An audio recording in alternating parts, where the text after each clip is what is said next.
Hello and welcome to the Neville Richards Premier League Round 2 review, Round 3 preview. Hello Mark, how are you? Good to see you. Yeah, no, I think I can see you through here. Hello. Yeah, no, this is COVID precautions. No, I'm all good now. Yep. You're all good. All good. Single line. You're inspiring me with confidence. Yeah, all good. Don't worry about it. Are you sure? Positive.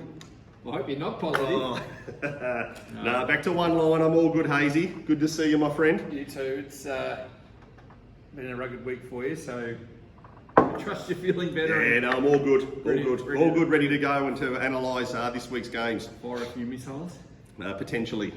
Okay. Matty, before we start, it's actually really, we shouldn't be too jovial here because the club lost a favourite son overnight. Yes. We're recording this Monday morning and it's pretty sad news that you have to let everyone Yes, know. yeah. Unfortunately, Alan Sweeney's passed away in the early hours of this morning. So I suppose with Golf Premier League, Sweens was in the first two seasons there, and he was in the piss poor team last year, Hazy. So that may have had a little bit to do with the illness that he was going through, but he wore that shirt proudly, and he sort of took it in the spirit of what that one is. So. Yeah, it's a bit of sad news, so I'm sure there'll be some funeral notices or information to come out over the next few days. Condolences to the Sweeney family. He was a great fella and we sadly missed around the club. Yes, yeah, the bullies will probably go into mourning for him today. Yeah. All right, with that in mind, we'll push on, Matty, and we'll look at the first match for review from Saturday. It was an interesting day on Saturday, and the Hookers and the Crusaders gave us our first key result. It was, Hazy. The weather was great, like not much breeze, and course conditions were fantastic, but the scoring was deplorable again. I don't know whether the Premier League, the pressure's taking to a few of the players, but it's pretty early for that, isn't it? Well, it is, but it was noticeable that a few of the fresh faces actually performed this week, which was great. But yeah, the Crusaders, last week's highest scoring team, they defeated the Hookers 187 to 180. Both teams had just the 10 players.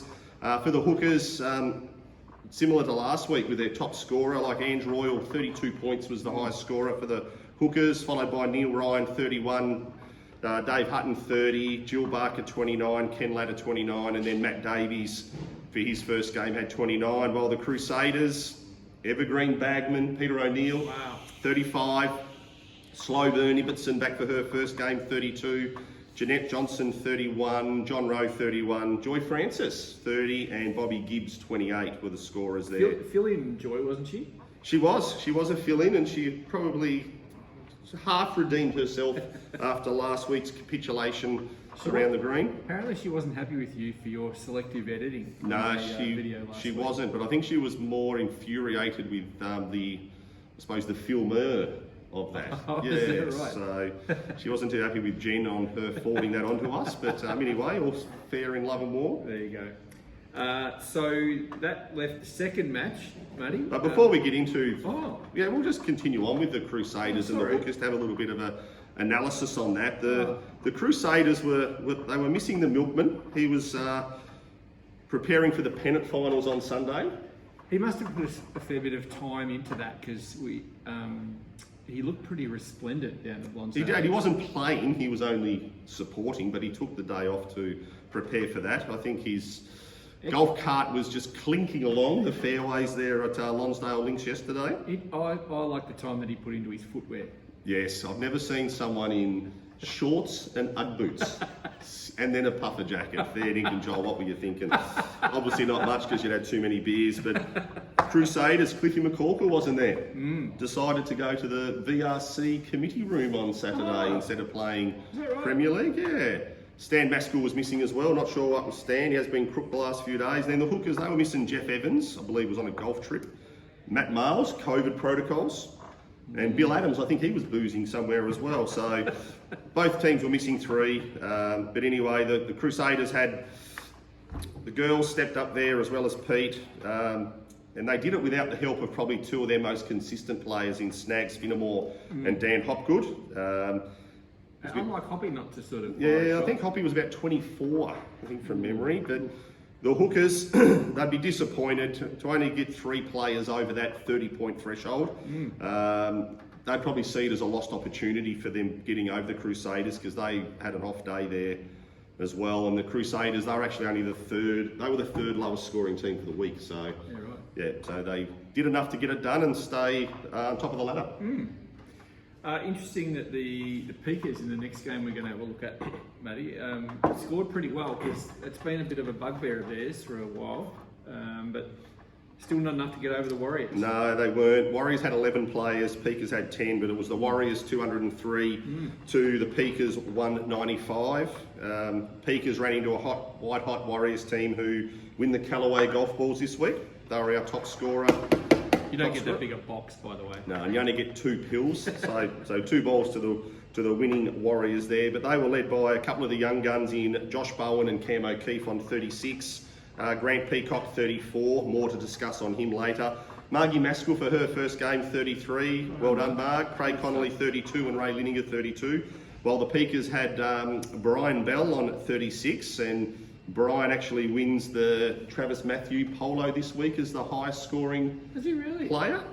We might come back to that. I assume that it was a count back. There was a count back, yeah. Do you want to do that now or do you want to? Well, why not? Well, yeah, so we had, I think it was 5 players on 36. Brian Bell, Josh Bowen, Ange Foote, Sue Gregory 36, Max Edmondson 36. Ooh. And but yes, Belly was the winner with that, and obviously Cam O'Keefe was 36. So Yeah. Belly had 22 on the back 9, I think it was, which was enough to get the chocolates there. Hopefully we've got a shirt that's big enough to fit him. Oh. Shouldn't throw stones, should we, Hazy? No, I was going to say that's probably not our strong suit right But there. for the Peakers, we also had Yvonne Casey on 35, John Leading 32, Barry Doyle 31, David Milne 31, and then Digger James and Murray Wiley on 30 was their team. I'm going to give a bit of a rap for Cam. He's been doing the hard yards, hasn't he, over He summer? does. He's coming on nicely. Yes, he puts in a lot of work, gets a bit down on himself, but probably just have a little bit more confidence in himself there and just take it as it is. But yeah, he's got high expectations, and but yeah, 36 was good for him. The Peakers probably should have been a bit closer, but because of the ineptness of a couple of the players, that yeah, maybe the hangover culture of last year's come across. But yeah, as I said, Belly come home with 22 on the back 9, so he actually did it for his team there. But John Leading had 32 with 4 wipes. 4 wipes. 4 wipes and an eagle on 13. Wow. Barry Doyle has 31. In the triangle went wipe 1-2. Murray Wiley, last week's hero, started off great, played the back 9 first, had 19. Then he got to the front 9, and from the second hole went wipe 1, 1, 1, 2, 1, 1 for 11. Well, the picket fence nearly went up. Yep. Murray, you're better than that. Obviously not enough froths on the front 9 there. The culture has been tried to be changed by one player. Is that right? Flanders, of all people. The commitment of Flanders, he flew to Darwin and watched the Pussies on Thursday night. Geez, wouldn't that have been a long trip home? Got the red eye home Friday night, Saturday morning. I think he flew into Tulla maybe around 6 a.m. or something. Yeah, And then he was on the tee at 8:45. that is commitment. So he was committed to the cause, but his mate McCorkle decided to, as I said, go to the races. But I would say in this match, one of the hard luck stories, or you could call choke of the day. Luckily, it didn't cost his team victory, and that was the Warriors' Grant Peacock. I did see him at the pennant final on Sunday. He looked very subdued. What reason was there for that? Well, I assessed his scorecard there after the game and went out in 20 Nice. on the front 9, so he's going well. Then he went 2, 3, wipe 3 for 28 after 13, so he's still travelling Yeah, well. Very nice. And then goes 1, 2, 1, 1, 1 for 34. Oh, did he have the feathers yet? Well, he did have the feathers. He was in the lime green. Lucky it didn't cost his team victory, but they were able to get over the line with him doing that. And they also did it without the help of the 147-year-old Peter DeFazio. He's been playing so well, mate. He has, and I don't think he took his Italian Viagra before the game Saturday. Really? So, but yeah, Pete could only come in with 30. Oh, still at 30. Yeah. Well, better than a lot of the other rabble going But around. yeah, didn't count for his team. So No, anyway, fair enough. yeah, Warriors too good. And that probably gets them the balls as the team, as you said. So there's a lot of prizes we've given out earlier. I hope we've got some good material to sort of... We've got a couple of little things coming in. The third match we're going to look at, Matty, is the Pirates against the team that's, well, I would say they are stuck in neutral in Struggle Street, the Goblins. What do we say? Pirates 11 players, Goblins 8. Eight. Pirates smoked them 201 to 181. Oh, damaging to the percentage. Pirates, Sue Gregory 36, Dennis Wood 35, Darren Heaton 34, Dale Pollock returned in for 33, Scuba Hub 33, Lynn Kirby 30. Good score. While the Goblins, your man Max Edmondson 36, Nice work, Maxie. Shirley Bell Yeah. 32. Could be the first time she's contributed score in Premier League career. Well done, Shirley. Good work, Shirley. Yanni Lathouris, only 30. He was a fill-in. Fill in Yeah. for Steve Evans, 30. Counted score. Dave Byrne come back with a 29. Sean Boland in his first game, 28. Justin McGrath counting score on 26. What, counting towards PPP or? Well, counting to their team now. Oh dear. The scores that weren't counted. Oh dear. Darren Wilson, 23. Oh, Your mate Tickle. Tickle. Barry Benson, 23. Bass. Doreen Ivers, 21. Oh, Didn't count. Doreen. So the Goblins were missing. Yeah, this is probably more to the point. They were missing Brian Reynolds, who decided to go to the Apollo Bay Fun Run. Only a support crew, mind you. He wouldn't be getting on the road pounding the pavement. Imagine him getting around the Great Ocean Road. Yeah. Buzz, maybe massaging Ryan's calves and hamstrings for walking around. The Recommender, Edmondson, Tokamul, boozing, gambling, doing other things. I think he was there with Jen. Neil Keskinen was ill, so he's got an excuse there. But the Pirates, superbly led by Sue Gregory and Dennis Wood. Actually, I got a message, because I was home ill myself in the morning and coming to work in the afternoon, but I did get a message at around 11:30 from young Maxwell. I don't even think a score had been submitted, and he was already saying the Pirates were home. He called it before midday. Called it before midday. Oh wow. And of that, the morning players of Byrne, 29, Lathouris, 30 and 26. They were the counted scores in the morning, and then the PM players couldn't lift. As we said, Maxi was top with 36. But yeah, I don't know. Maxi bogeyed 16. That might have cost him the shirt, because that's all he wanted was to win the shirt. I know he had three putts in his round, including the 16. Now, I received some feedback from a certain member of the Pirates who wasn't really happy with me questioning his ability to perform 2 weeks in a row. Guess what? I was right. Lee McMurray souped up. Did he Filthied really? up on me for saying he couldn't do it, and guess what? Hazy had 27. 27. That's not great. Got his licence back too now, so Oh. won't be able to drink on the course because he's got to drive, so his form will deteriorate severely. But leaves the Goblins bottom of the ladder, and then they play the Bullies next week, so massive for the Goblins next week. Crunch time already, nearly. We'll come to that later. The fourth game we've got to look at today, Matty, it was a big one, particularly for the Bullies, I reckon, here. But the Bullies just got the better in a tremendous arm wrestle of the Tornadoes. There was 2 points. 2 points the difference here, with the Bullies on 195 and the Tornadoes on 193. Bullies had 11 players, Pirates had 12. For the Bullies, we had fill-in player Ange Foote, 36. Fill-in player Ian Francis, 34. Wow. So the two fill-ins led from the front. Richard West, 32. Sean Rodwell, 32. Rossi Morland, 31. Johnny Wooten and Cooper McMurray on 30. While for the... I hope they paid big bucks for... Well, I think Jen would have to pay triple for Ange there. Yeah. And then for the Tornadoes, 34 for Stewie Madden and Bernie Reid. Scotty Hopgood, 33. Warren Stevenson, James Finch, 31. And Fiona Newman on 30 were the scorers for the Tornadoes. So as I said, 2 points separated them. Tight. Any other sort of notable achievements or otherwise? Yeah, well, some would call it a master stroke from Edmondson to get foot in, but then again, decided to not participate this week and embarrass herself again after last week's disgraceful performance. Checked Golf Link to see if she played golf at Tokemall. Yeah. No.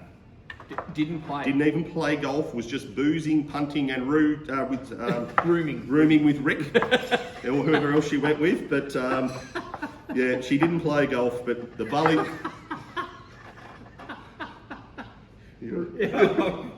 Rooming. Yeah, they have separate rooms too. But the Bullies could have won by more and increased their percentage if it wasn't for John Wooten. Johnny, can you play 18 holes by any chance?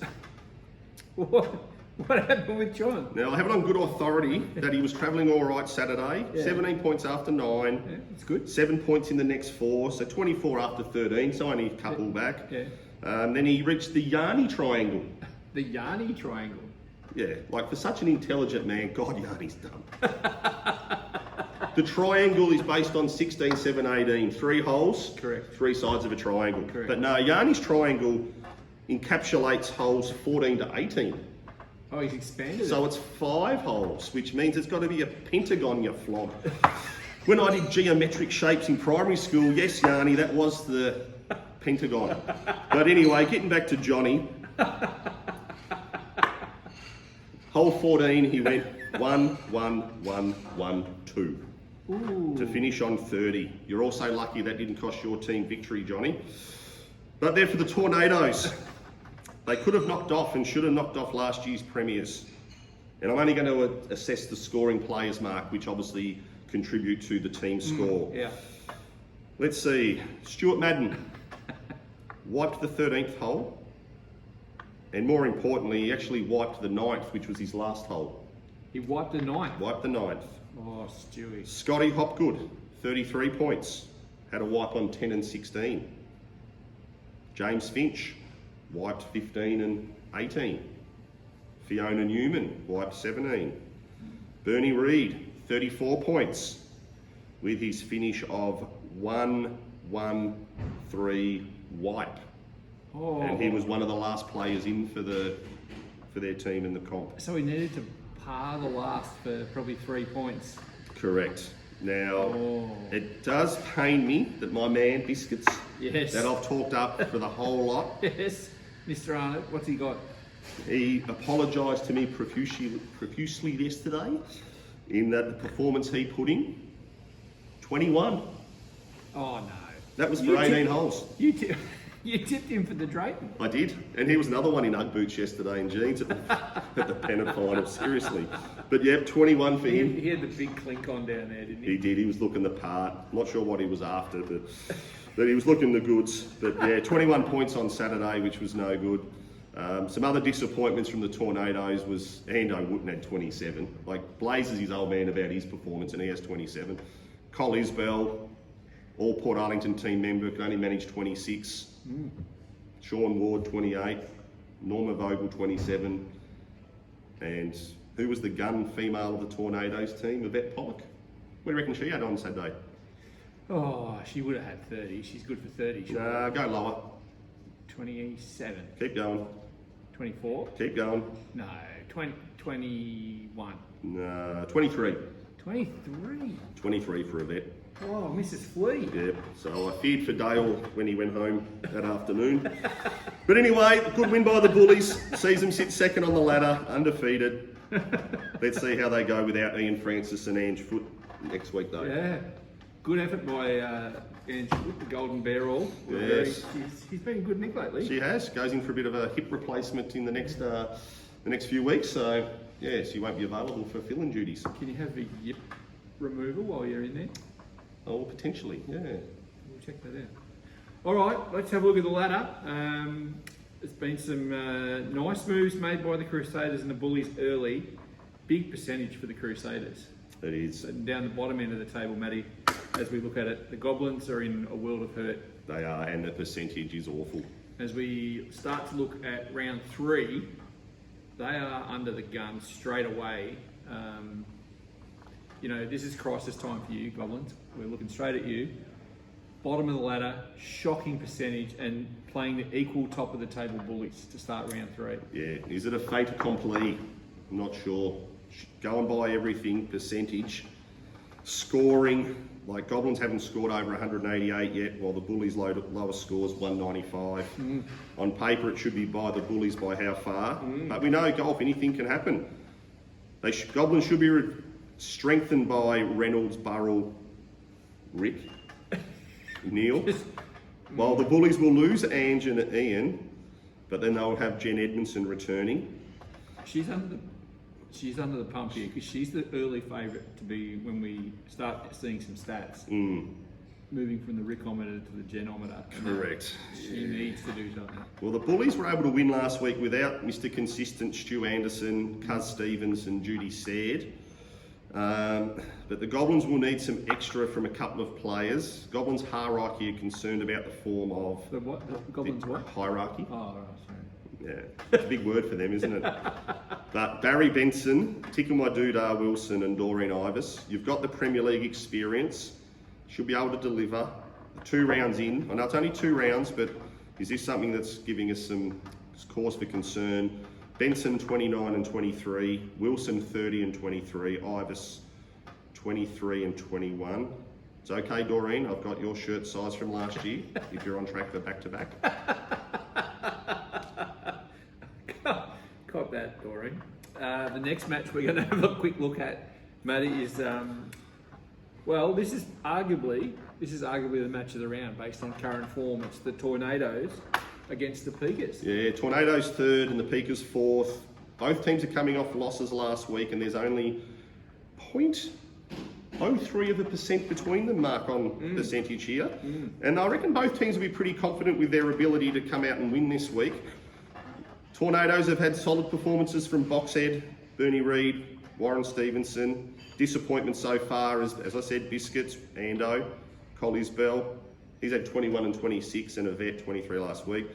While the Peakers have had Johnny Leading, Murray Wiley, Dave Milne and Brian Bell scored in both rounds this year for their team. So I suppose they've got some consistency. They made a little bit of help from Chris Dodds, all-port player in 2022. He's only been able to put in 29 and 22 so far. And Lloyd Shepherd's only been able to put in 29 and 23. So those couple of players, I think they would like something from them in the 30s. It's interesting to hear those dud scores, and they're both in the 4th. Exactly. Bit of scope there for improvement. There is. Next game we want to look at, Matty, is the Warriors against the Crusaders. Crusaders, obviously the form team at the moment. Yes. What do we say? The high-scoring team from last week, the Warriors, are up against the high-scoring team from the first round, Crusaders. Crusaders would have been disappointed with last week's slow scoring, even though they did get the win. Pete O'Neill and Johnny Rowe have scored both times for the Crusaders, which shows that they've spread the load across their teams, players. But while the Warriors have had Cam O'Keefe, Josh Bowen, Grant Peacock score both times for the Warriors. Good news for the Warriors were that a couple of the new players in Jacob Blenner Hassett, Craig Connolly and Ray Gliniger did show some improvement from their first up effort. Where does the improvement come from these teams? Well, Warriors need Julie Milne, Steve Bond. He only had 20 last week after 3 or 4 weeks away. Josh Kent hasn't played so far, so it'd be great for him to greet the starter this week. I did have it that he had his name down to play Saturday and removed himself late, had some things on, but he had his name in there to just give the team some confidence that he was going to be there and they would lift in his presence. But right? Yes, unfortunately didn't turn up. So, but they were able to get the win without him. Did he give a reason for the late scratching to the stewards? No, not sure what the reason was, but might have been some video or something he was watching on TV or something on YouTube. But yeah, the Crusaders, they need some extra scoring from Xavier Boland and Chris James. Jamesy's going all right this year though, 30 and 26. Jan Cogger should be returning this week, as well as McCorkle, Maskell and the Milkman. Hopefully he didn't have too much milk over the weekend. I don't reckon he would have been capable of milking yesterday. Nah, don't know, he was in good form at Pennant. That's why I didn't come back to the club after, because I knew he'd be a menace. Yes, no, that's fair enough. The last game that we want to have a look at, Matty, is the Hookers and the Pirates. This two of the fabled franchises of this competition. They were the inaugural grand finalists in 2022. Hookers currently 7th, Pirates are 5th. If you go on current form, it could be a whitewash. Hookers don't seem to be able to get anything going at the moment. Highest score anyone from that team so far in the first 2 games has been 32. You're kidding? No, 32's been the best. Helen Powell, Mickey McNeil and Ange Royal. That's not going to win any games if you put that performance in. No. If that's your best score. The Hookers have had only Jill Barker and Neil Ryan score both times for the team, while the Pirates have had Scuba Hub, Dennis Wood and Darren Heaton have their scores counted both times. Through the first 2 rounds, Pirates have had all their players contribute to the team score, bar one. Who's that? Johnny Powell. Oh. Johnny, I have faith in you. This week's your week. While the Hookers have had Richie Howes and Jeff Evans not help either. So, gents, you need to pull your digit out and give your team something this week. Just something. Yeah, something. Just anything. Something above 30 would be nice. Oh dear. All right. Well, I forgot to mention earlier on that it was Brian Bell that won the playoff. Yes. Or the countback, I should say. Yep. Brian, congratulations. I wouldn't use these. Nah. The Great Northern stubby holder and cap. I'm not sure, did Jackie Rowe come and get hers last week? No, I think she's still got to collect hers. So these will be in the pro shop. You can come and see Maddie and the crew. Same with you, Jackie, from last week's countback win in week 1. So most of the balls have been collected. So just a reminder to the Warriors players, there will be a twin pack of Callaways there for you guys to come in and grab when you're next in the pro shop, courtesy of Callaway. That's awesome. Massive thanks as always to Neville Richards. We wouldn't be here without Luke Campbell and his crew. We very much appreciate their support. I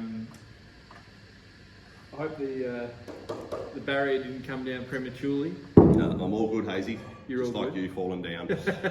But just a reminder to guys that if you do require a fill-in, we do need to know that by Tuesday, because the third party or the company that administers the Premier League side, we need to let them know so they can make the changes. We can't actually do it here internally, so we need to know that by Tuesday. We know we've got a couple of people that are able to do the fill-in. We do require a charity donation to Feed Me Bellarine for that. So so please give us enough notice so we can get that in. If you do call up on Thursday or Friday, unfortunately those won't be able to happen as it won't give the guys enough time to process the changes. So anyway, if you do need someone, let myself or Mark know. And yes, we'll see you all on the course next Saturday. Perfect. That's it for our week 2 video. Thanks to, as I said, Neville Richards. Thanks to you, Maddie, and again, condolences to the Sweeney family. Yeah. Thanks, Hazy.